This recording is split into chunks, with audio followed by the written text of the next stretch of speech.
विषय 34वर बोलताना मला माझा प्रभाग क्रमांक 15 मधील कोपरीगाव येथील नाल्यात पावणेगाव MIDC येथून जो रसायन सोडण्यात येतो प्रदूषणयुक्त पाणी, त्या पाण्यामुळे स्थानिक नागरिकांना दुर्गंधी तर पसरतेच आणि ती इतकी पसरते की त्यांना श्वासोश्वास त्रास होतो।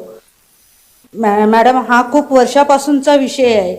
वारंवार या विषयावर मागच्या नगरसेविकेने प्रदूषण नियंत्रण मंडळाकडे तक्रार केली होती, पण त्यावर काही उपाययोजना झाली नाही।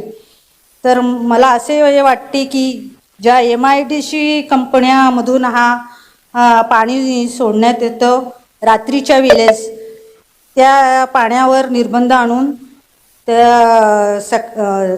त्या पाण्यामध्ये सकाळी नागरिकांना जो दुर्गंधीला सामोरे जावे लागते, यावर काहीतरी कायमस्वरूपी आपण उपाययोजना आपल्या मार्फत करावी ही मी विनंती करते। आणि मला बोलायला संधी दिल्याबद्दल धन्यवाद।